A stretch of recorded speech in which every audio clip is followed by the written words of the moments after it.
मैं विनोद यादव भारत सरकार से आग्रह करता हूँ कि आज आपके सरकार में पूरे देश में समाचार के माध्यम से उस चीज़ पे बहस होती है जिससे देश के लोगों को कोई लेना देना नहीं है। एक नेता दूसरे की को गाली देने की विवाद पर चर्चा होती रहती है, यानी छोटी छोटी बात पर चर्चा करके टाइम खराब करते हैं और मीडिया का या देश का पैसा नुकसान करते हैं। कभी नहीं यह देश का मीडिया ये चर्चा प्रचार करता है कि गांव में स्कूल का क्या हाल है, सरकारी हॉस्पिटल का क्या हाल है, देश में गरीबों का क्या हाल है, देश में बेरोजगारी कितनी है, देश में प्रशासन कितना भ्रष्ट है, कौन सा शासक काम कर रहा है नहीं कर रहा है, प्रशासन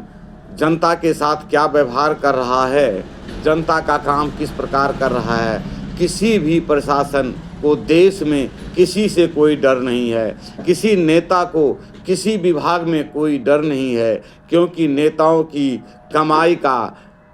साधन है ये अफसर लोग, साधन बनकर रह गया है। तो जब चुनाव होता है जनता को बाप कहता है और जीतने के बाद बेटा के बराबर भी उसका इज्जत नहीं करता है। मैं भारत सरकार से कहना चाहता हूँ कि आज आपका नाम पूरे विश्व में है, आप अकेला काम भी बहुत अच्छा कर रहे हो, पर मैं ये कहना चाहता हूँ कि दुनिया में हिंदुओं की संख्या नहीं के बराबर है। आज बांग्लादेश में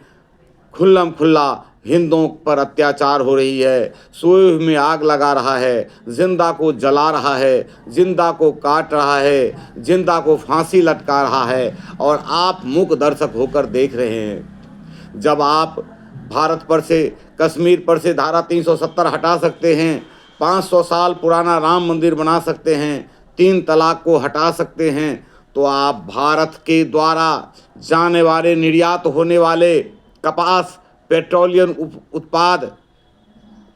कपड़ा,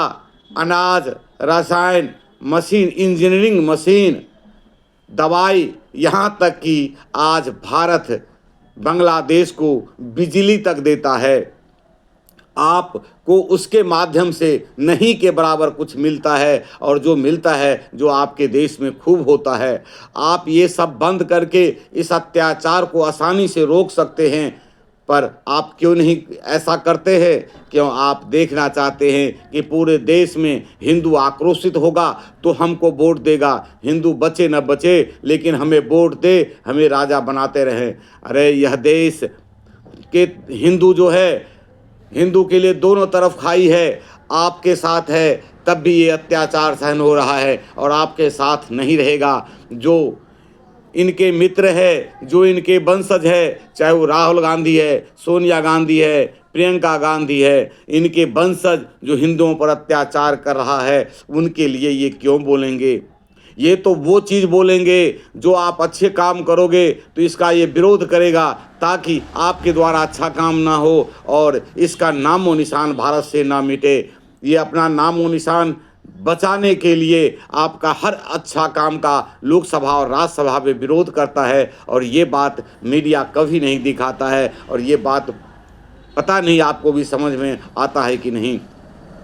आज भारत में आपको 2014 से आप शासन कर रहे हैं, जब इतना बड़ा बड़ा काम आप कर रहे हैं, पूरे दुनिया में आपका नाम है, और कृष्ण भगवान को मानते हैं, राम भगवान को मानते हैं, तो कृष्ण और राम का धरोहर, कृष्ण भगवान का राम और धरोहर गौ और गंगा,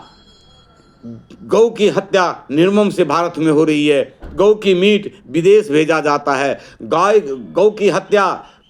बधशाला हिंदुओं को भारत में बहुत है, मुझे सुनने में आया है आप उससे चंदा भी लेते हैं। तो मैं आपसे आग्रह करूंगा कि आप लेते हैं चंदा या नहीं लेते हैं, कि गौ हत्या हर हिंदू का धड़कन है, हर हिंदू का धड़कन है। हमारा आने वाला पूर्वज और बीते हुए पूर्वज सब गौ को माता कहता है, दादी कोई नहीं कहता। इसीलिए मैं भारत सरकार से कहूँगा कि सदा न कोई रहा है न कोई रहेगा, आप आज हैं कल रहें न रहें। इसीलिए मैं आपसे आग्रह करता हूं कि जाते जाते गौ को राष्ट्र माता घोषित करें। राज्यसभा और विधानसभा में,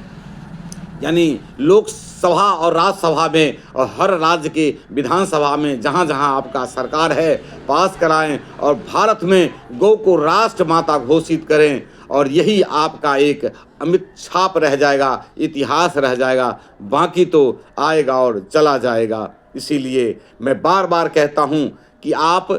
विरोधियों का विरोध करके आप सरकार में हैं, आप अपना कर्म करें, आप अपनी खुद को सनातनों की रक्षा के लिए आप ठोस कदम उठाएं। आप कर सकते हैं, करते क्यों नहीं हैं, ये आप पर निर्भर करता है। जय हिंद, जय भारत, आपका विनोद यादव।